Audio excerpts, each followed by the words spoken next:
Welcome to the Neijiaquan podcast. My name is Isaac Kamens. This is a bi-weekly podcast where my friend Jess O'Brien and I discuss internal martial arts, qigong, and meditation.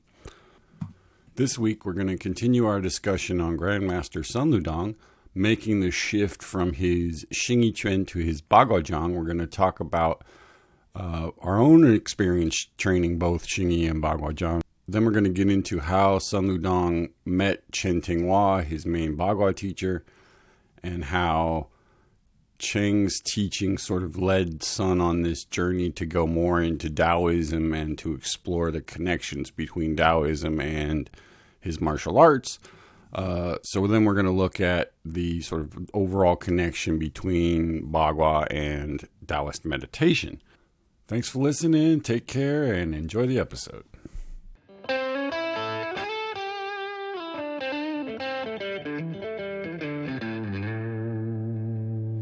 Welcome to the Neijiaquan podcast with Isaac and Jess.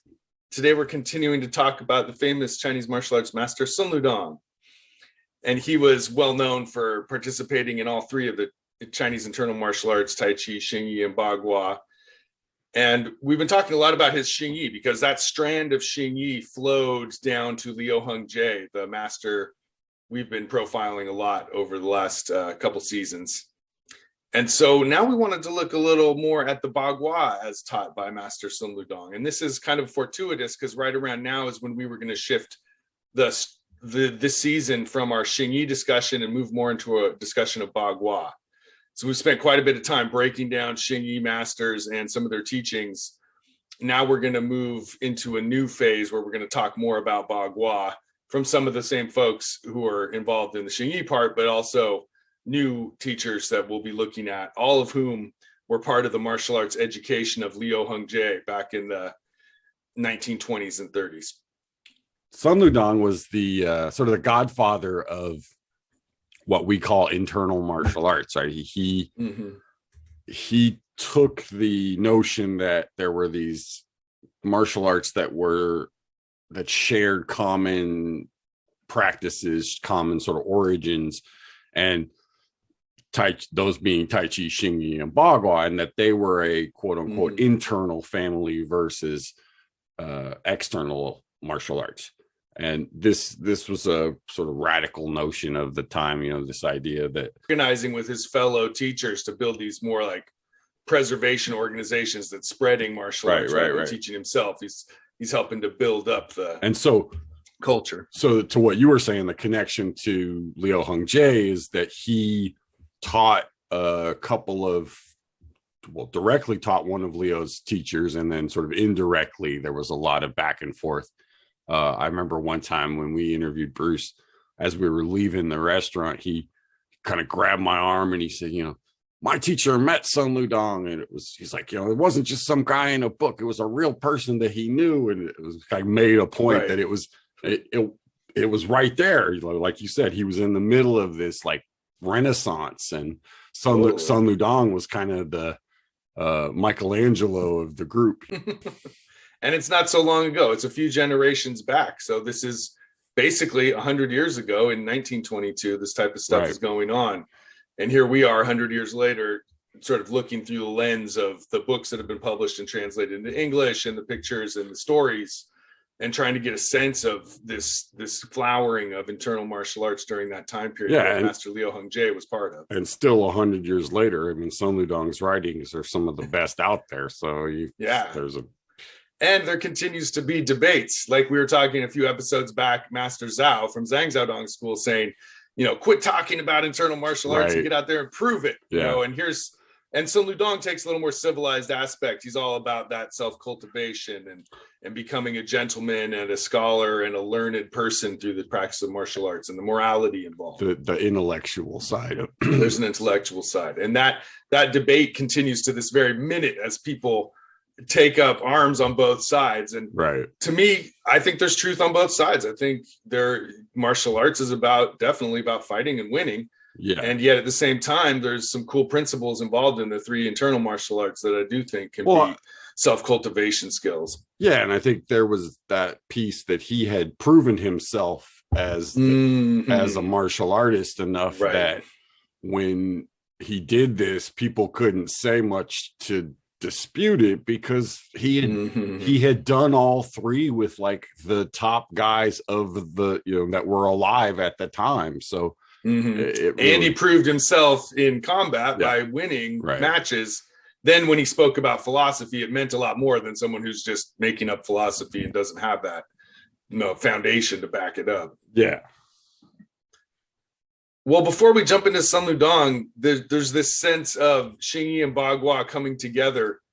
When we were learning, we both came to Xingyi and bagua in different directions. What was your experience when you first came to bagua?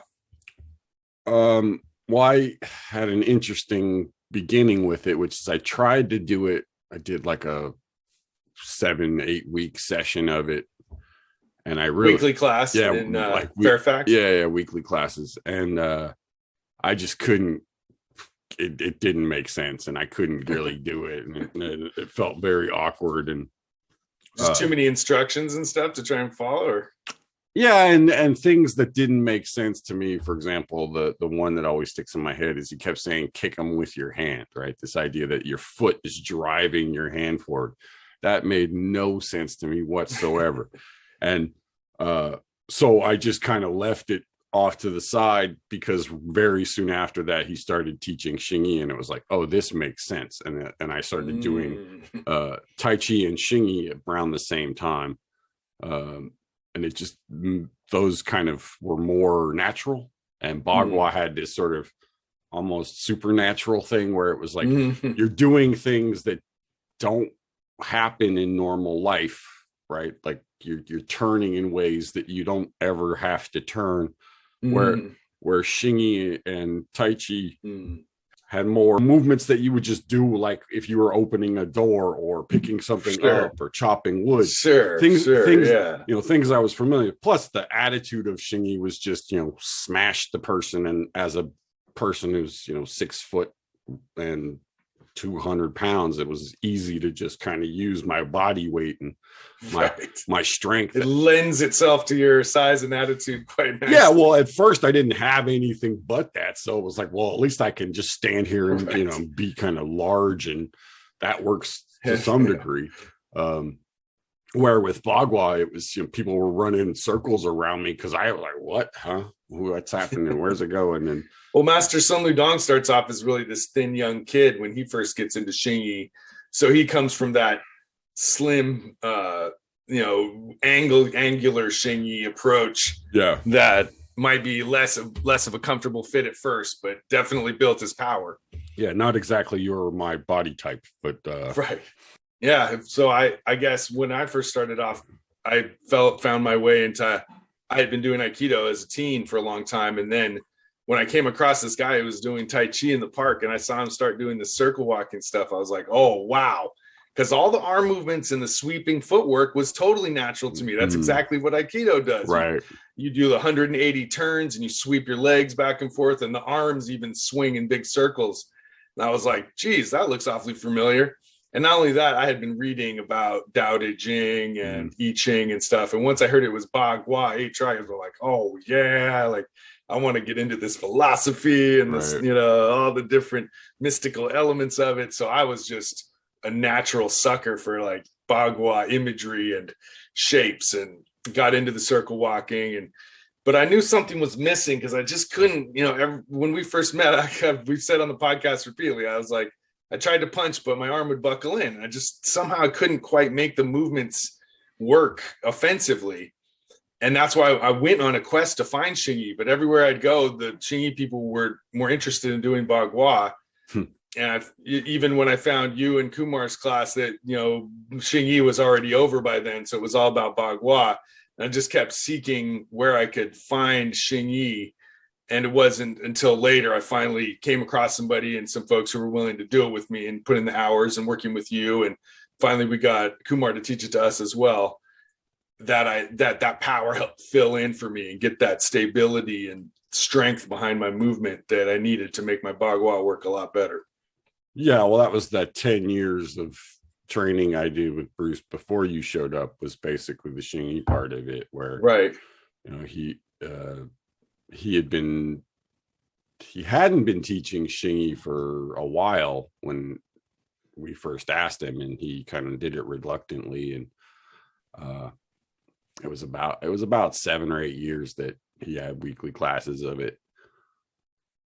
And yeah, I think that's one of those things that was just like, it laid the foundation in a way that I could do the internal stuff and not fall over, not lose my balance, etc. And then when I would try to do the bagua stuff, at least I didn't have to worry about, is my arm going to buckle or am I going to fall over? Right? I could focus the structures on, and I could focus on actually doing the technique.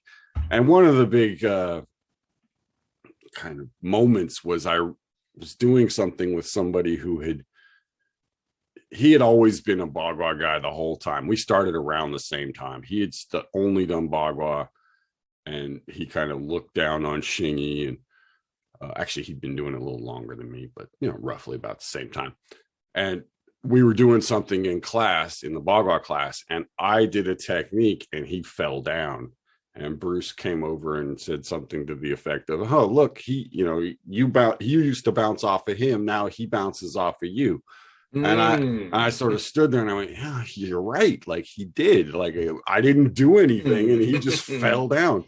And that was the moment when I realized that like I could actually put what I had learned in Xingyi into a different container and take it a little bit further, which was interesting. I think, so that demonstrates that flow between internal martial arts, and it brings me to another point of how I kind of feel like if I hadn't had some training in Tai Chi along the way, I don't feel like I could have gotten that much out of the other ones. There's something about Tai Chi with the emphasis on the angles and the shapes and the way your knee alignments and your arm alignments and your body connections that you do in slow motion. Somehow that's kind of a glue that helps those principles flow in between the other two arts as well. If you know what I'm saying. Yeah, I think the way I put it sort of in retrospect is I got power and structure from Xingyi.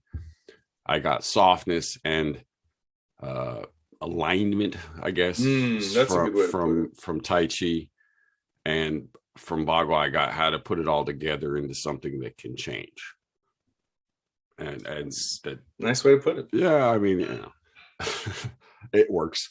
The idea that bagua is the easiest to adapt, right? It's the least structured. It's like jazz, right? It has the room for improvisation. It has the room for plugging things into it, where Tai Chi and Xingyi are already sort of in a structure. So it's harder to mess around with that structure because you would lose what it's doing.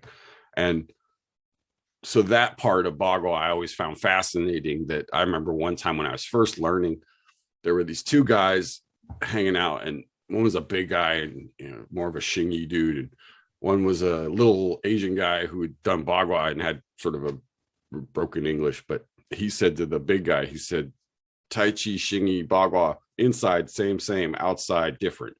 And the big guy was like, "What? I don't understand," and it was just funny to sort of hear it in that, oh right, he and that was what Sun Lutang was in, that inside they're all Neijiaquan. They're all about internal practices and so it's Neigong skills of pliability, flexibility, minute use of small parts of the body that you harness together, kind of. Yeah, it just they put it together in different structures, and I like jazz. I like the idea of improvisation, so that always appealed to me. I just couldn't do it. I didn't have the ability to do it, so that's where the Xingyi and the Tai Chi got me sort of prepared to do it, because you had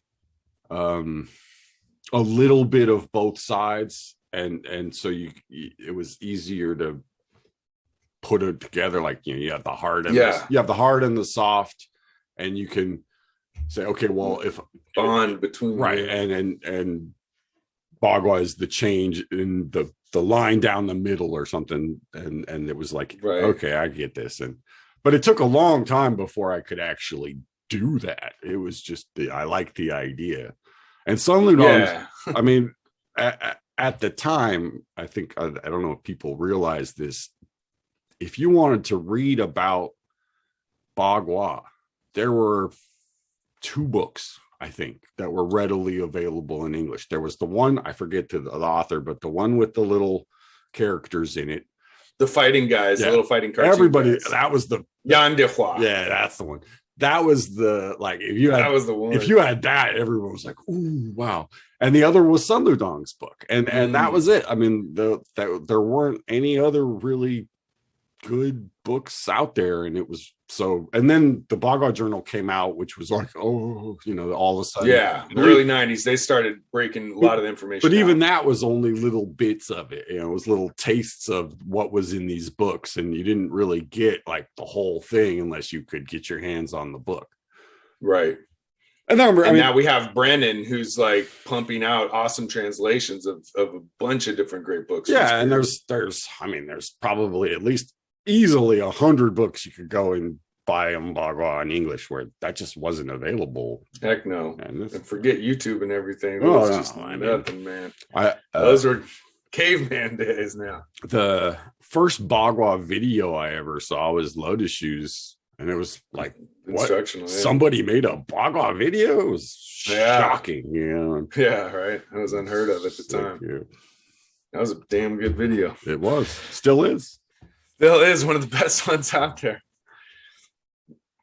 Which goes to show that all the quantity isn't exactly quality. I mean, there's lots of forms videos out there, but those don't, if you're uninitiated in bagua, those don't make any sense and they look really stupid. I think Lowe's was one of the ones that let you, this movement is for chopping someone in the head. Okay. Yeah, and it's that straightforward sort of. And he was another one who, he being Neijiaquan, was another guy who came from a tradition of melding the xingyi, the tai chi, and the bagua. So that tradition is pretty strong in a lot of different places. But absolutely. But I think Sun Lutong was kind of the James Brown of it. He was he was the godfather. He was the godfather.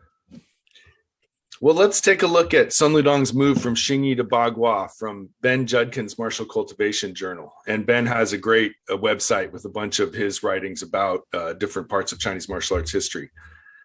So pulling from his, things changed radically following the end of Sun Lutong's formal study of xingyiquan. Sun had gone to Beijing to learn from Guo Yunshen, the famous xingyi master with whom he practiced for about 8 years.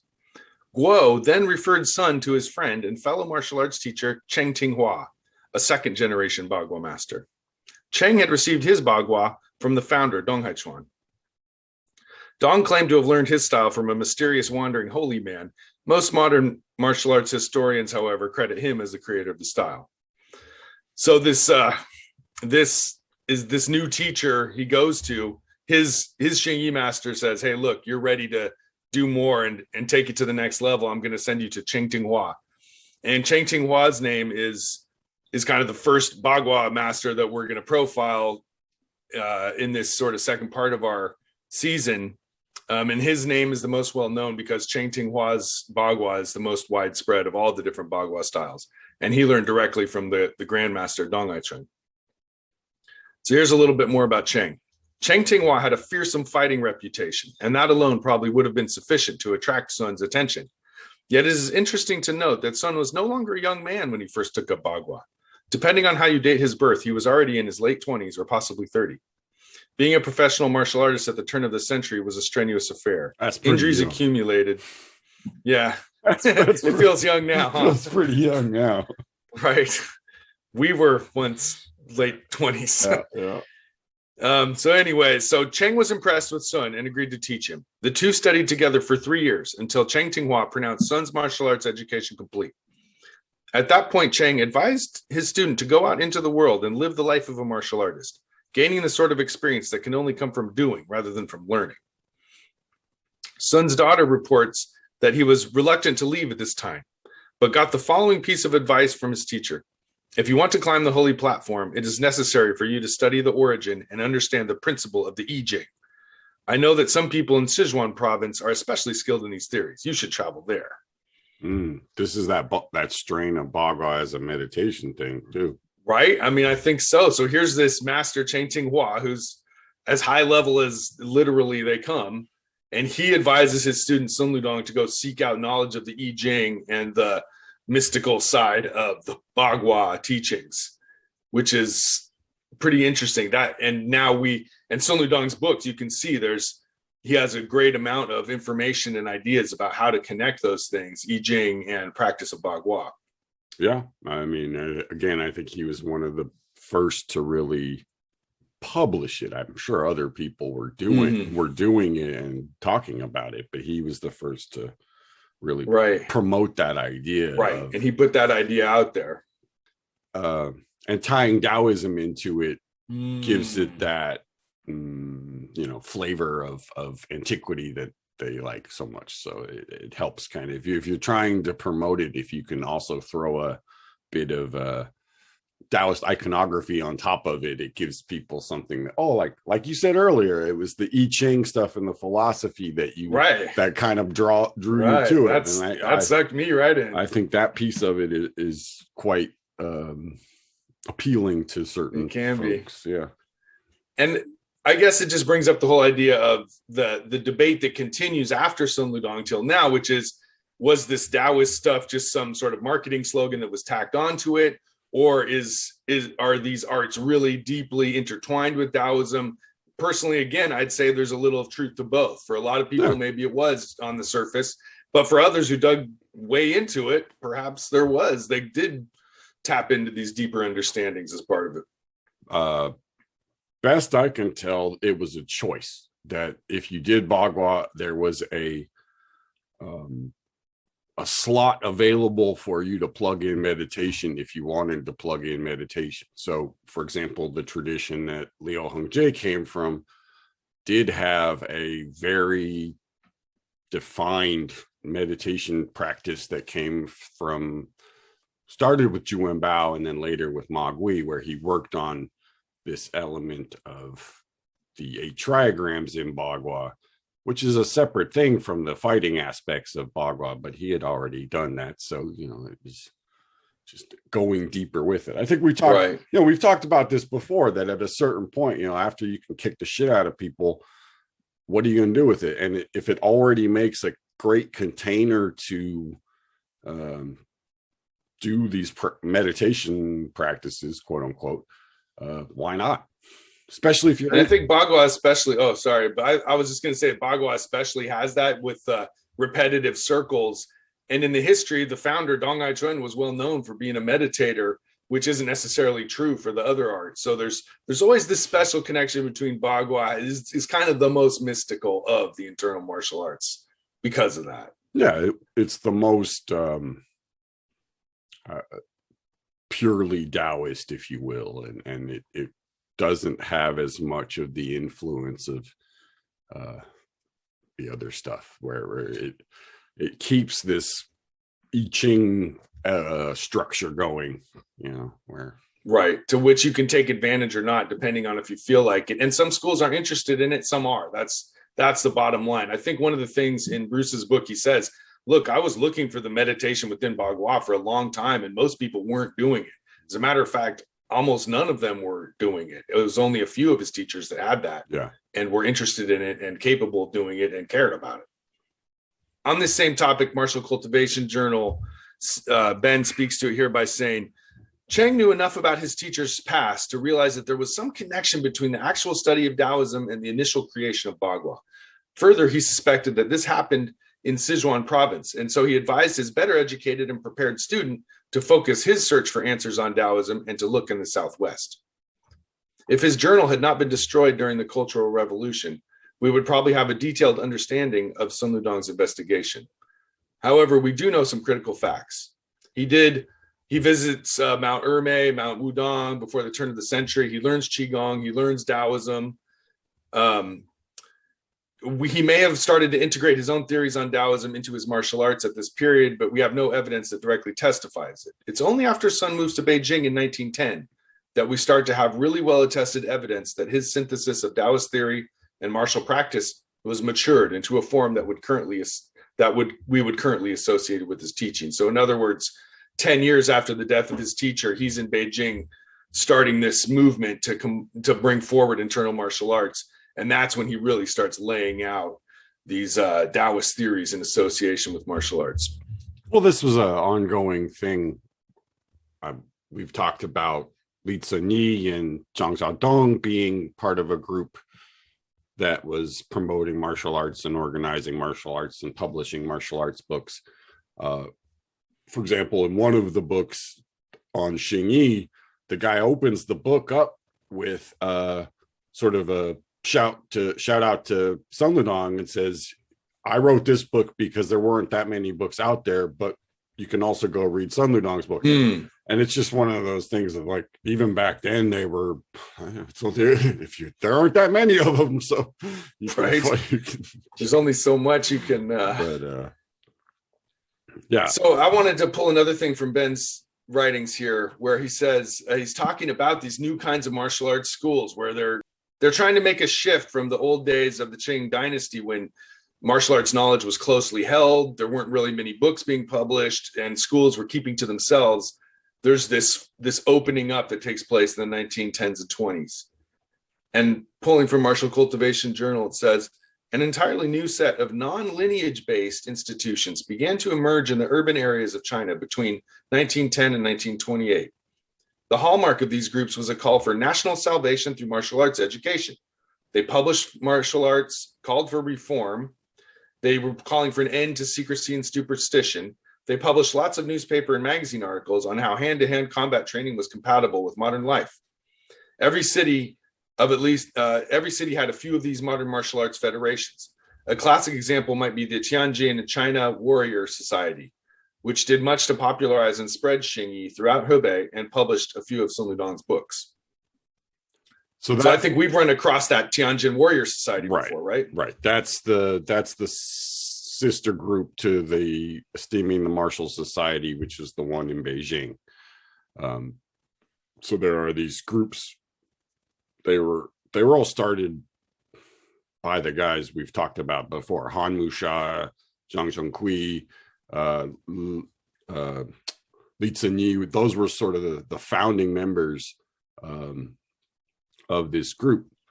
They're spreading internal martial arts, and Sun Ludong is involved. Now, we can't say for sure, but I have a feeling that Grandmaster Liu Hongjie must have somehow been involved with these societies or associations, because he got to train with a lot of the guys who were founding members of these. Yeah. So he must have somehow, maybe he was a student, maybe he was hanging out with people who were students. I can't say 100%. Well, these were he's right in the middle of it somehow. Yeah, these were the precursors to what later became what they call guoxuguan, which were the government-sponsored martial arts schools in the 30s, and those were sort of based on these original schools were more, they weren't so government.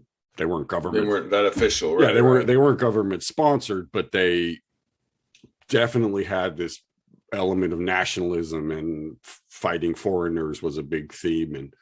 And so it just kind of built up over the years. And the origins of it was in like about 1910, 1912.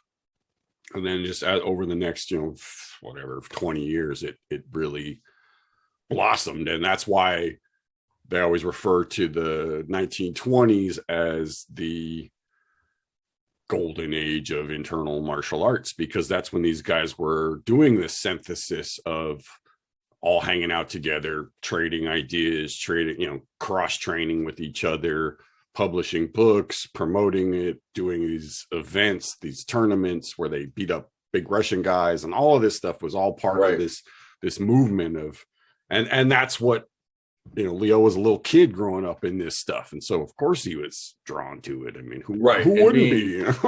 He's in Beijing, so that's kind of the center of where a lot of this is happening, and he's right in the middle of it. Right. So he's not with Sun Ludong and Zhang Xiaodong. He's with Li Zhenyi, Shang Yin Shang. Thank you.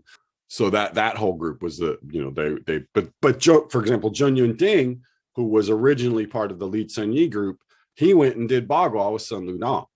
Right. So there's cross connections all across the I mean, board. it's a whiteboard Web. It's a whiteboard with red string, and it's just, I mean, it goes so deep. It's kind of a bit overwhelming at times, but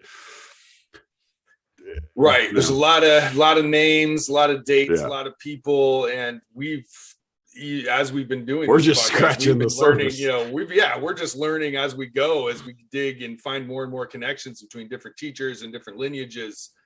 It's a really, really vast study, and I think there's even obviously there's tons more in Chinese that we've never had a chance to even look at. So it's we're just enjoying the journey of learning about all these different schools and how they interconnect.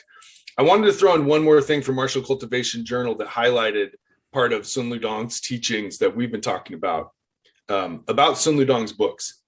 His books were not only beginner's guides to boxing, they were also a basic introduction to practical Taoism.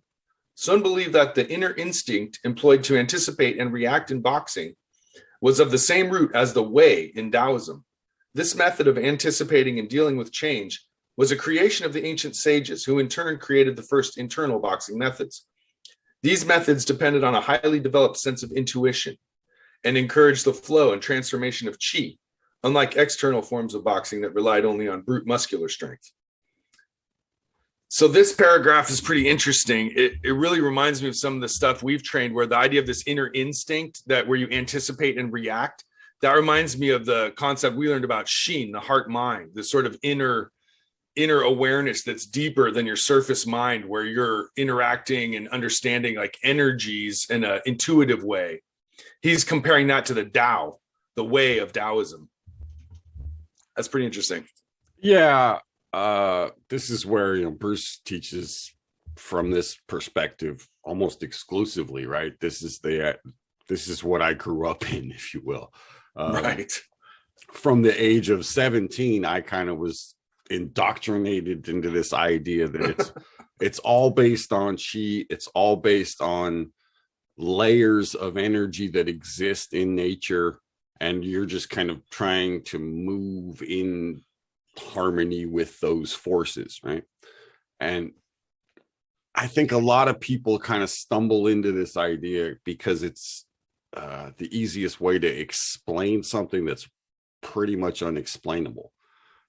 Tao is the Tao can't be spoken of. Right. And the feeling you get when you're doing martial arts and things just quote unquote happen, and you're not really aware of it consciously, but you're aware of it enough that you're moving with it and in control of it, is very similar to the feeling you get when you're meditating and you're getting closer and closer to that ever elusive Tao, right? So I think the parallel lends itself really well to making a link between the two, right? Like, it's not that hard to say, okay, well, if I'm doing that same thing here, I could probably do it over here. And Taoists were just one of the first cultures to really go for that whole idea and just really push it,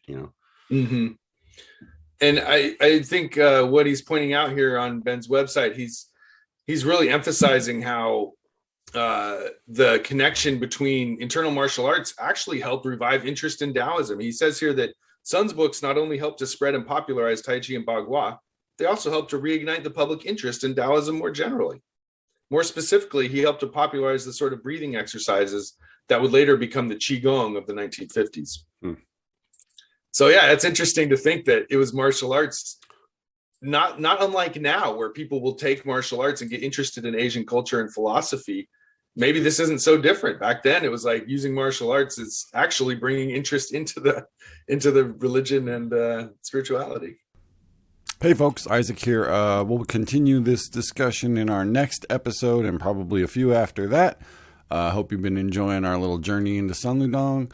Until then, you can check out our Instagram for images, like and subscribe, leave us a review on iTunes, and take care of yourself. Thanks for listening.